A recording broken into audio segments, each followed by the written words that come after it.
Hello student, कैसे हैं आप सब। उम्मीद करता हूं आप सब अच्छे होंगे, मस्त होंगे, बेहतर होंगे, आपकी पढ़ाई बेहतर चल रही होगी बच्चों। और क्लास 12 केमिस्ट्री एनसीईआरटी चैप्टर 5 के हम यहां पर महत्वपूर्ण ऑब्जेक्टिव क्वेश्चन देखने वाले हैं। एमपी बोर्ड में 2023 में तो हट चुका है ये चैप्टर, लेकिन अदर स्टेट के बच्चे जो इस चैप्टर को पढ़ना चाहते हैं उनके लिए वीडियो काफ़ी महत्वपूर्ण है। तो चलिए शुरू करते हैं। रासायनिक अधिशोषण अभिक्रिया है, ऑब्जेक्टिव क्वेश्चन है, 50 से 60 ऑब्जेक्टिव क्वेश्चन है। उत्क्रमणीय है, अनुत्क्रमणीय, बहुलीकरण, इनमें से कोई नहीं। तो जो आपका रासायनिक अधिशोषण अभिक्रिया होता है बच्चों, ये उत्क्रमणीय होता है। अगला क्वेश्चन देखिए आप लोग, निम्न में से किसमें टिंडल प्रभाव नहीं पाया जाता। चीनी का घोल, सोने का कोलाइडी विलयन, यहाँ सस्पेंशन लिखा है, लेकिन इसमें जो बच्चों चीनी का घोल होता है इसमें टिंडल प्रभाव नहीं पाया जाएगा। टिंडल प्रभाव उसी में पाया जाएगा जिसमें विलेय के कण थोड़ी से बड़े होंगे। विलेय के कणों के कारण प्रकाश का किरण जो है फैल जाता है, प्रकाश का कण फैल जाता है, जिससे टिंडल प्रभाव का निर्माण होता है। आगे देखो, ताजे अवक्षेप को कोलाइड में बदलना कहलाता है। क्या कहलाता है बच्चों, यहाँ पर लिखा है कांगुलेशन, है ना, पेप्टीकरण का यहाँ पर इंग्लिश है, इसका हिंदी पेप्टीकरण द्वारा, डिफ्यूजन द्वारा। तो इसका आंसर हो जाएगा बच्चों पेप्टीकरण द्वारा, पेप्टाइजेशन। ठीक है, तीसरे का राइट आंसर बी है। अगला क्वेश्चन देखो, इस पे जो न्यूमेरिकल होगा मैं उसको सॉल्व नहीं कराऊंगा, आंसर दे दूंगा। आगे न्यूमेरिकल क्वेश्चन का सीरीज लाऊंगा, उसमें मैं न्यूमेरिकल कराऊंगा। अभी फिलहाल ऑब्जेक्टिव देखते हैं। किस गैस का अवशोषण चारकोल के द्वारा सबसे अधिक होता है। CO है, NH3 है, NCl3 है, H2 है, जो कि NCl3 तो बनता ही नहीं है, NH3 बनता है अमोनिया। CO कार्बन मोनोऑक्साइड, तो इसका राइट आंसर इसमें कार्बन मोनोऑक्साइड सबसे ज़्यादा मात्रा में अवशोषण करता है चारकोल। P2O5 अच्छा है, अधिशोषक है, अवशोषक है, अवकारक, रंग विनाशक है। तो पांचवें का राइट आंसर है अवशोषक है P2O5। अगला क्वेश्चन देखो, टाइलिन नामक एंजाइम का स्रोत है आंत है, आमाशय है, जीव कलार है, अग्नाशय। तो ये बच्चों मुख में टाइलिन नामक एंजाइम का है ना प्राप्ति होता है, जिससे भोजन का पाचन होता है, यानी लुगदी के रूप में टाइलिन नामक एंजाइम से जो भोजन है वो लुगदी के रूप में परिवर्तित होता है। अगला क्वेश्चन बच्चों, तेल को वसा में बदलने हेतु प्रयुक्त उत्प्रेरक है PbO2, MnO2, निकिल या क्रोमियम का ऑक्साइड, लेड का ऑक्साइड, मैंगनीज का ऑक्साइड या क्रोमियम का ऑक्साइड। क्वेश्चन नंबर 7 का ऑप्शन नंबर कौन सा सही होगा, तो हो जाएगा निकिल। निकिल का प्रयोग किया जाता है। ठीक है, किसका प्रयोग करते हैं, निकिल का प्रयोग करते हैं। अगला क्वेश्चन है, विलायक को विरागी कोलाइड कहलाता है। बताओ, विरागी कोलाइड कहलाता है। इंग्लिश में कुल मिलाकर के यहाँ पर लायोफिलिक, लायोफोबिक, दो में से कोई एक होगा।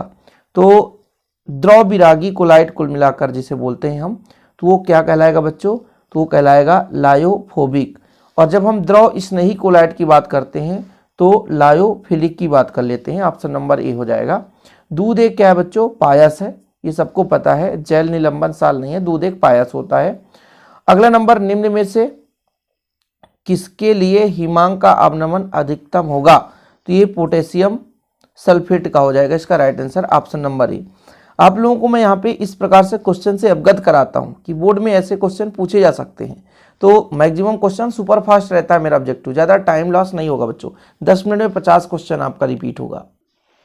अगला प्रश्न है, निम्नलिखित में से कौन सा अनुसंख्यक गुणधर्म नहीं है। बताओ, हिमांक अवनमन, प्रकाशीय क्रियाशीलता, वाष्पदाब में अवनमन, है ना, क्वथनांक में उन्नयन। तो प्रकाशीय क्रियाशीलता, ये चैप्टर 2 का क्वेश्चन है, चैप्टर 5 में लिख दिया गया। समान ताप पर और समान दाब पर किसी गैस के एक मोल का आयतन कितना होता है, 22.4 लीटर होता है। ये आप 11वीं क्लास से पढ़ते आ रहे हो। सबसे प्रबल लिविस क्षार है बच्चों, तो BiH3 है। कौन सा, 4 ऑप्शन में BiH3 है। ठीक है, आगे देखो न्यूमेरिकल क्वेश्चन है, यहाँ पे है 234.2 ग्राम चीनी घोल है और 34.2 ग्राम चीनी उपस्थित है। तो इसका सांद्रण निकालना है बच्चों, है ना। ये चैप्टर 2 के क्वेश्चन है, इसको मैं भी यहाँ पे नहीं करा रहा हूँ। जैसे यहाँ पर भी क्वेश्चन मूलरता ज्ञात करना है, जिसका आंसर लगा है मूलरता वगैरह मैंने निकाल के दिखाया था। अभी यहाँ पर मैं सुपर फास्ट रिवीजन कर रहा हूँ, इसलिए जानता हूँ झिल्ली में छन जाने वाले विलयन कहलाते हैं। क्वेश्चन नंबर 18 का आपको राइट आंसर बताना है। जो जंतु झिल्ली से छन जाएगा वो क्या कहलाएगा, समांगी, निलंबन, कोलाइडी विलयन, अवक्षेप का विलयन, तो समांगी विलयन कहलाएगा। जो जंतु झिल्ली से आगे निकल जाए, छन जाए मतलब अलग हो जाए। निम्नलिखित में से कौन सा कोलाइडी घोल नहीं है, जल, दूध, गोंद, धुआं। बताओ भाई, जल शुद्ध है, उसमें कुछ नहीं मिला है, तो कहाँ से कोलाइडी घोल होगा। टिंडल प्रभाव दर्शाएगा कोलाइड के कण के द्वारा, वास्तविक घोल द्वारा, घोल द्वारा, किसमें द्वारा? भाई कण के द्वारा ही टिंडल प्रभाव होता है। किसी विलयन में यदि कण नहीं है तो फिर टिंडल प्रभाव संभव नहीं है। तो यहाँ पे कण तो दिए ही नहीं है यार। तो 20 का राइट आंसर कौन सा हो जाएगा? वास्तविक घोल द्वारा, ये हो जाएगा वास्तविक घोल। इसमें विलायक के विलेय के कण हो गए। अपमार्जक कहा जाता है पृष्ठ सक्रियण, कोलाइड निलंबन, इनमें से कोई नहीं, तो पृष्ठ सक्रियण कहलाता है। अपमार्जक तेल तथा पानी के संयोग से बना हुआ पदार्थ क्या कहलाता है? 22 नंबर का इमल्सन और पायस दोनों सही हैं। इमल्सन को ही हम पायस बोलते हैं, तो सी और डी दोनों हो जाएगा। पायस हिंदी है, इमल्सन इंग्लिश है।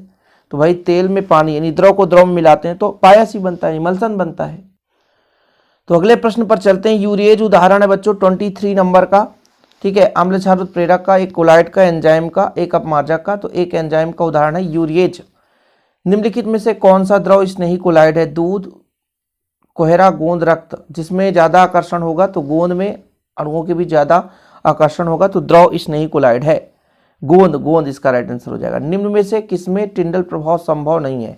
बताओ। ये दूसरे बार क्वेश्चन हो चुका है। तो सर्करा विलयन में पहले ही बता गया है ना कि ये भाई अत्यधिक रूप से मिल जाता है, इस कारण से इसमें टिंडल प्रभाव संभव नहीं है। रक्त पर आवेश होगा, आयरन होता है हीमोग्लोबिन में, हीम मतलब आयरन, आयरन में होता है धनात्मक आवेश बच्चों। तो ये ऑप्शन नंबर सी हो जाएगा। अगला क्वेश्चन है द्रव स्नेही कोलाइड के स्थायित्व का प्रमुख कारण क्या है? क्या है भाई? 27 का राइट आंसर। तो इसमें आवेश के कारण स्थायित्व ज्यादा होगा, आवेश अट्रैक्शन फोर्स ज्यादा, स्थायित्व ज्यादा। एंजाइम का मुख्य अवयव होता है प्रोटीन, कार्बोहाइड्रेट, वसा, हार्मोन्स। 28, तो ऑप्शन नंबर ए प्रोटीन होता है एंजाइम का मुख्य अवयव। इसके बाद अगला क्वेश्चन है शीत कक्ष प्रक्रम में प्रयुक्त उत्प्रेरक N2O, MnO2, H2SO4, HNO3। शीत कक्षक में N2O का प्रयोग करते हैं, ऑप्शन नंबर ए। उत्प्रेरक की व्याख्या सर्वप्रथम किसने किया था? सबको याद है, बर्जीलियस ने। भौतिकगत शोषण की क्रिया होती है कक्ष ताप पर, उच्च ताप पर, किसी भी ताप पर। तो कक्षा के ताप मतलब सामान्य ताप पर, तो ऑप्शन नंबर ए हो जाएगा 31 का ऑप्शन नंबर ए। अगला क्वेश्चन है भैया निम्न में से धनावेशित साल का उदाहरण है? स्वर्ण है, जिलेटिन है, FeOH का होल थ्राइस है, H2S3 है। 32 नंबर का option number 20 the right answer हो जाएगा धनात्मक का जिलेटिन। क्या भैया? जिलेटिन। अगला निम्न में से द्रव स्नेही कोलाइड का उदाहरण है? द्रव स्नेही, द्रव से स्नेह करने वाला, ज्यादा मात्रा में, स्वर्ण, कोयला, गंधक, जिलेटिन।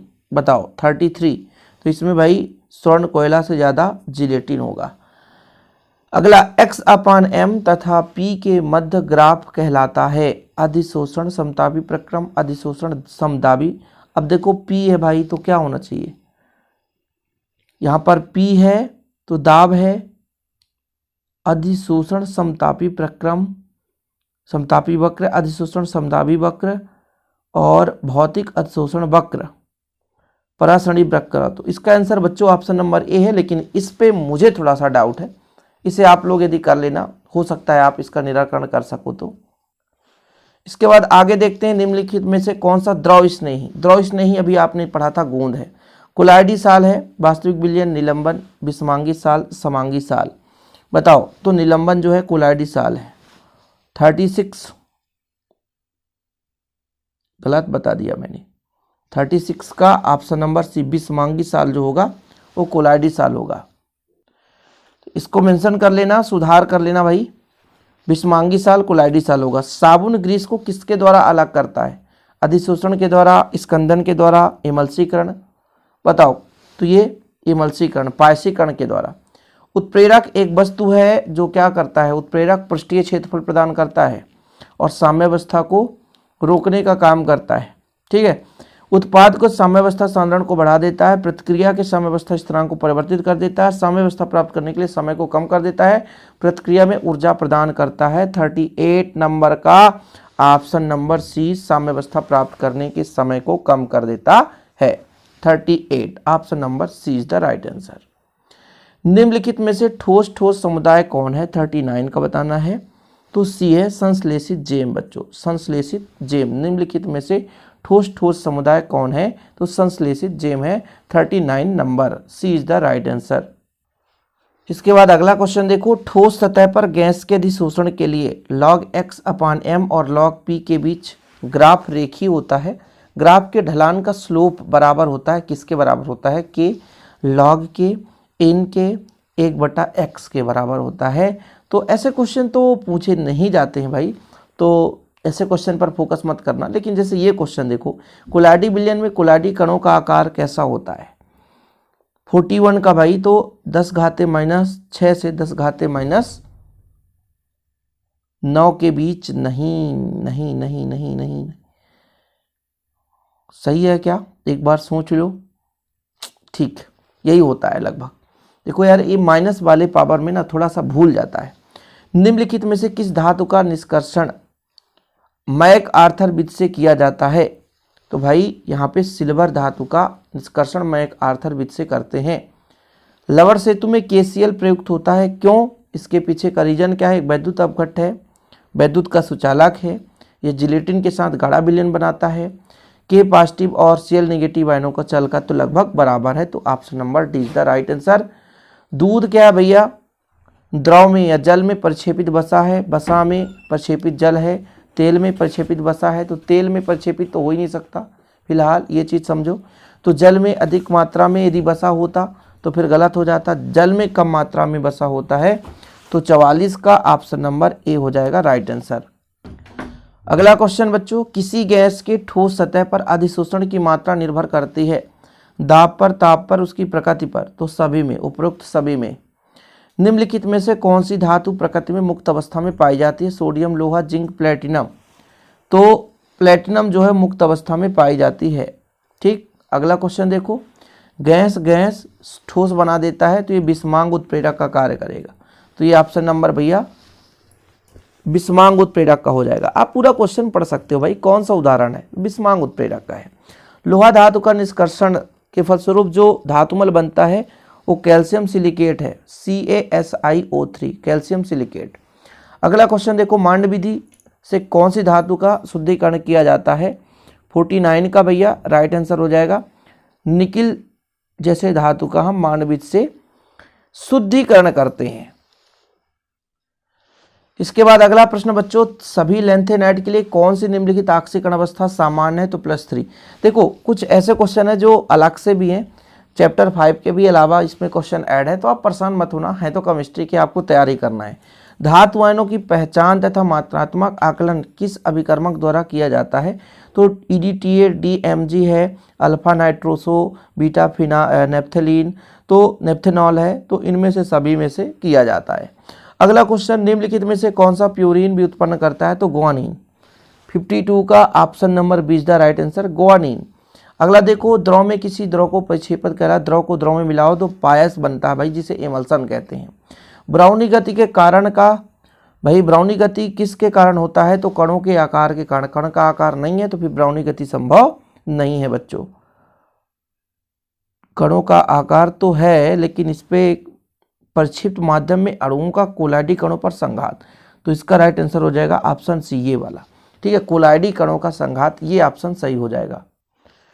तो सुधार कर लेना, option number C is the right answer. Okay, आप लोग सुधार कर लेना बच्चों। आगे देखो, धनात्मक साल के स्कंदन के लिए सर्वाधिक प्रभावी पदार्थ है भाई, क्वेश्चन नंबर 55। तो भाई इसका है K4FeCN का होल 6। किसी आयन का स्कंदन प्रभाव निर्भर करता है संयोजकता के चिन्ह पर, संयोजकता तथा आवेश के चिन्ह पर, आवेश के चिन्ह पर, आकार पर। तो ये बी नंबर, संयोजकता तथा आवेश के चिन्ह पर। आगे देखें क्वेश्चन, किसी यहां पर क्रिस्ट लाभ कोलाइड से भिन्न है, कणों के आकार, कणों की आकृति, वैद्युतीय व्यवहार, तो कणों के आकार। ठोस पदार्थ का किसी द्रव के साथ परिक्षेपण, यानी ठोस को द्रव में मिलाए तो क्या कहलाता है, तो जेल कहलाता है। क्या कहलाता है, जेल। सूक्ष्म विभाजित यहां पर सूक्ष्म विभावित प्लेटिनम उत्प्रेरक की अधिक सक्रियता का यह भी एक कारक है। भाई कोई भी उत्प्रेरक ज़्यादा सक्रियता दर्शाता है क्योंकि वो पृष्ठीय क्षेत्रफल ज़्यादा मात्रा में उपलब्ध कराता है, तो राइट आंसर हो जाएगा बी। इस प्रकार से क्वेश्चन कंप्लीट। जय हिंद, वंदे मातरम।